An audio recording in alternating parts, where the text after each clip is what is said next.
देवासुर समर समय समुदित निखिल निर्जर निर्धारित निरवधिक माहात्म्य दशवदन दमित दैवत परिषदभ्यर्थित दाशरथि भाव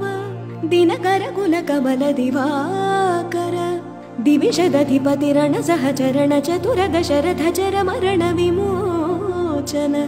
कोसलसुता कुमार भाव कंचुकित कारणाकार कौमार केळि गोपायित कौशिकाध्वरा रणाध्वर धुर्य भव्य दिव्यास्त्र बृंद वंदिता प्रणत जन विमत विमथन दुर्ललित दोर्ललिता तनुतर विशिख विताडन विखटित विशरारूशरारूताटका ताटकेय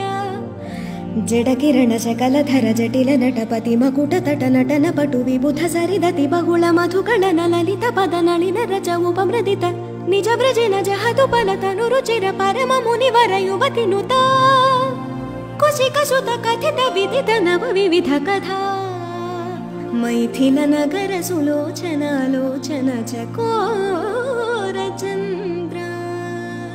खंड परशु कोदंड प्रकांड खंडन चौंड भुज दंड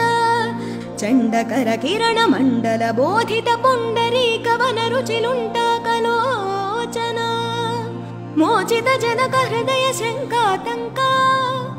परिहृत निखिल नरपति वरण जनक दुहितृ कुच तट विहरण समुचित करतल शतकोटि शतगुण कठिन परशुधर मुनिवर कर धृत दुर्वन मत मनिज धनुराकर्षण प्रकाशित परमेष्ठ्या